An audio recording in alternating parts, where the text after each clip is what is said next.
Okay, welcome back to the Landy Rover, where today we've actually got a potential yucky problem. What I've found is as I put the vehicle back together and actually taken a few test drives up and down the hill, low range four-wheel drive is working. You pull the handle forward or back and it compresses and it pushes this rod into the transfer case. The high range, this isn't working. This is when you push it down, there's a spring on the top of you'd have seen with the previous video. When you push it down, it should lift this spring up, this pin up, sorry. When it's pushed up, it should push this pin in and everything's happy. So this is two-wheel drive, this is four-wheel drive high. When you push the handle down, this pin lifts up. There's meant to be two rods in here that one moves one way, one comes out, and that moves a gear that then allows the four-wheel drive to engage. That doesn't seem to be happening. Then when it's in high-wheel four-wheel drive, if you pull this handle forward, it's then going to make everything move back, and this rod in here moves back, and this pin falls in, which is why the spring's on the top, a bit of pressure down on there. But it's not working. It's not moving any rods. Seems to be a relatively common problem looking at forums that date back to the year 2000. There doesn't seem to be a video on this, so I'm going to do a video. What it looks like, I'm going to try. I'm going to try and take off. This is a cover. There's a cover on here. I think there's 3 bolts. Hopefully in here there's half of the Mekong Delta from its war days, or there's half of a field in New South Wales, or it's just sat there in a field and got gummed up with mud and grime. Hopefully that's what the case is. Once we see the rods, we might get some vice grips on there, and just to give it a bit of a wiggle, we'll get some penetration oil in there hopefully as well, and fingers crossed that's the problem.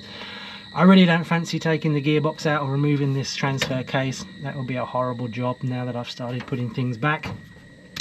Bit of a catch-22, I guess. Do you check the four-wheel drive system somehow whilst there's no seats and no floor? I don't know how you do that, or do you wait to put it half back together to find out that you've got this issue? So worst case, there's some springs in here. Hopefully they haven't corroded or snapped over the years. Shouldn't do. I mean, this has got oil in here. It's had oil in it whilst it was sitting in the field. So yeah, we'll take this cover off, we'll take the pin off, and hopefully we'll get access to the rods underneath, give them a bit of a wiggle, and they'll come free. That's the plan. Plans don't often happen though on Land Rovers, so we'll give it a go. So the first first bolt was up here at the top. I'm using a 7/16 spanner. Seems to be the correct size. So we'll just take this bottom one out. I think from the diagrams I've seen online that there's actually 3 bolts. So yeah, getting to the third one is going to be a bit of an adventure, I think. There is another one somewhere. It makes sense to be the other side. May have to get under the vehicle to remove that one. But yeah, I'll go on and explore. And then we've got to try and get this pin off before we can move this cover off. So yeah, that's going to be the next adventure, removing this pin. There's a little split pin on the top and a washer holding it in place. Don't think you're going to be able to move it though with this arm in place, so we'll have to take that off as well, which is held on by another bolt. So yeah, a bit more surgery to do. So it does look like I've got to remove the bar that the knob and the shaft go onto. I've managed to get a 12mm spanner on there. I didn't have an Imperial one that size, and yeah, it's this rather funky looking screw. It looks like a bleed screw in a way. Probably extremely expensive to replace, but yeah, so we'll make sure I don't lose that one. I do have a habit of losing screws. Okay, that then falls off, including the shaft. Fell out of there, that's below the van now. And then yeah, we'll remove this pin. This is the pin that the spring forces down into a hole on this shaft in the bottom. Again, it's probably a very expensive piece to replace. Nothing too crazy by the looks of it, just a bent piece of steel. But yeah, we'll see. So now onwards to try and remove this. I think there's one more screw or one more bolt around the back that we've got to remove. Possibly there, which would sort of make sense, I suppose. So yeah, I'll try and remove this one, and then yeah, we'll try and take this off and we'll see what's underneath. bit of an adventure, I think, what's underneath. I don't think it's going to be too exciting, but we'll have a look once I get that cover off. So I've managed to get the third bolt out that was around the far side. The pin's out because the bar fell off and the shaft fell onto the floor below. So yeah, removing this, it looks like there's been a bit of a gasket put on here in the past.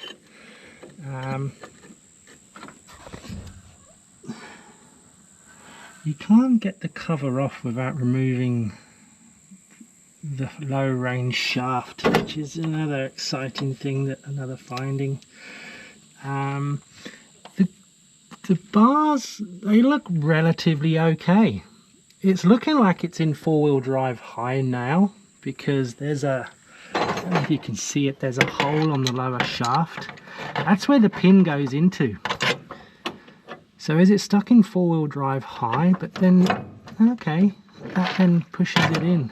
So it looks like, in theory, the action's working, the bar moves. Because there's no pin in retaining it, that bottom bar does move out, the one down here. So in theory it looks like that should work okay. But yeah, the pin wasn't going in, the pin wasn't going through this hole at the top, it wasn't then going down, perhaps this wasn't going far enough back. We'll investigate that a bit further, but at least it's encouraging this isn't full up with mud and grime and grease and everything else. So yeah, first win there, I suppose. So what it's looking like is this lower shaft, you probably can't see it, there is a hole in there. That, if I can point it out here, this lower shaft has a hole in it. The pin comes through this hole here at the top. When you push it in to four-wheel drive low, I'll just move this out the way. What that does is that pushes the bottom bar forward. And you can see that hole basically goes to where the hole on top is. Put it into two-wheel high, that bar comes forward.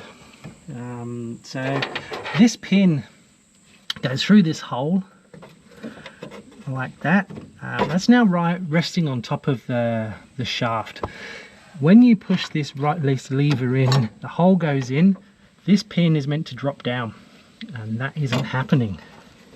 So what you can see is if you put a screwdriver in the hole, which is a bit smaller than that pin, that's now riding on top of the bar. If I pull it into two-wheel drive, or four-wheel low, the screwdriver has actually fallen down into the hole. Put it back into two-wheel high, and this lower shaft here stays where it is, so the screwdriver's holding it in place. When I take the screwdriver out, this pops forward on the spring, which is what's meant to happen. So what I think has happened is this lower shaft down here is slightly out of alignment with the hole at the top. So the big fat pin, which is a pretty big fat pin, doesn't actually go into the hole. It's slightly off center, so it's just resting on top of a tiny bit of the hole. Can I twist this round? I doubt it. It probably doesn't make sense to be able to do that. I'll have a bit more of an investigate, but yeah, you can actually see, I don't know if you can see, but I can see that this is out of alignment with the hole below. So smaller pin would work, probably not as strong. Try and move that shaft round probably by about 2 degrees, 1.5, 2 degrees. Is probably harder than making the pin smaller. So I'll have a think, I'll have a bit of a read of what to do there. I don't think getting some vice grips on there and twisting it round is going to actually do anything, because there's a few cogs inside holding it in place. So yeah, that's the problem. It's not as bad as I thought, I guess. The bar is moving. We don't have a rat's nest in here that's stopping everything from shifting around. So it's just that lower bar is out of alignment with the top hole. So if I shine a torch down the hole, you can't quite see it. I reckon there is probably a fraction of a degree out between that lower shaft and the hole. The pin has a tapered edge to it. I could sit there and try and work out how to move the lower shaft, or I could do the next best thing and take the angle grinder out and make this a tiny bit smaller so it fits into the hole. Yeah, a bit drastic, probably not the best way to do it, bit of a bodge job. But yeah, I think if I make the tapered edge on this a bit smaller, she'll fit into the hole, no problem at all. Either that, or I'll end up buying a new pin because I've wrecked it. But we'll see how we go. Yeah, fingers crossed. We'll see. Okay, what I did is I've taken a fraction off. It's not much. It's a pretty strong pin, but I've taken a fraction off. Now what seems to be happening is a good thing. The pin's in here, it's resting on that lower bar. If I put it into 2-wheel low, the bar is now moving forward. This pin can now fall into place. Now if I move the 2-wheel drive low range selector back, that lower bar is staying in place because it's held in by the pin, which is a good thing. If I lift the pin up, that lower bar moves forward, and if I move 2-wheel drive selector back, that pin can now go down again. So I think that is solved. That is the problem. That lower bar, or the lower bar of the transfer case, it does the 4-wheel drive high selector slightly off center, probably not even 0.5 millimeter. Made the pin tiny bit smaller. It now falls into place. So bodge job probably.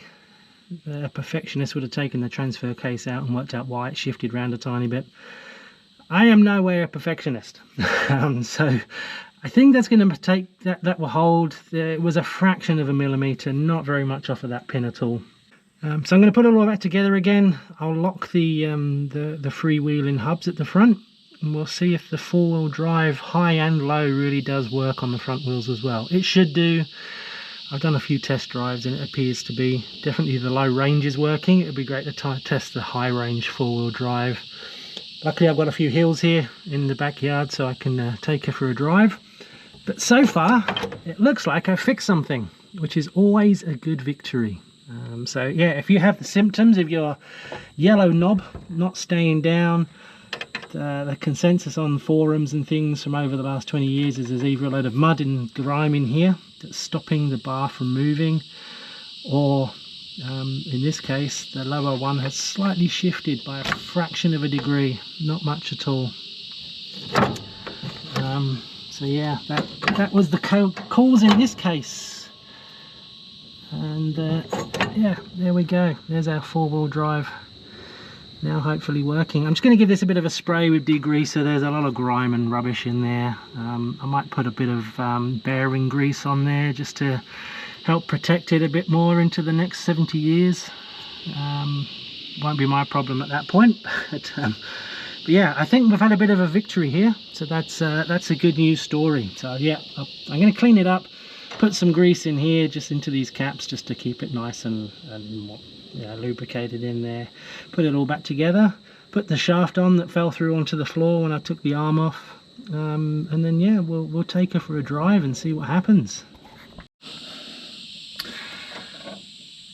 So not too long to put back. I packed a load of grease in there just to keep things waterproof. Tightened up the bolts, put the bar back on with the funky screw, and put the split pin back in, or a new split pin because the other one broke on the way out. And in theory I've also put the yellow knob back on. If I push down this bar should lift up and 4-wheel drive should engage with a slight clunk. Did it clunk? I don't know. But this bar, the yellow knob does seem to be a bit further down than before. If I pull back the 4-wheel drive low, that in theory should make this spring extend, pushing down this pin into the hole now that it's not aligned, but now that the pin's a bit smaller. Let's give it a go. Oh, look at that, it did. This pin's now fallen into the hole.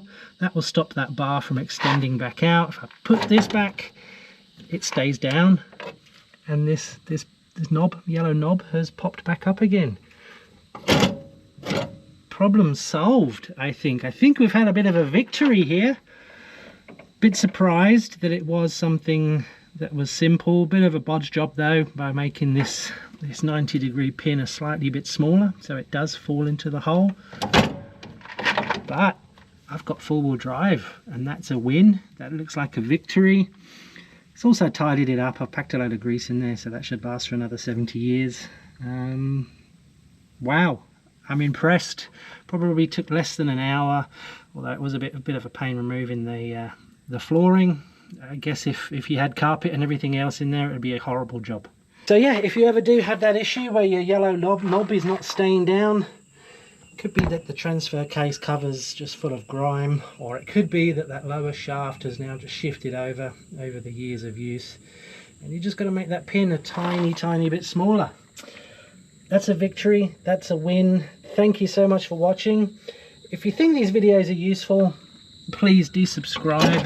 Hit the like button as well. We'll be doing videos at least once a week. I've got a mountain of video footage to sort out and to edit.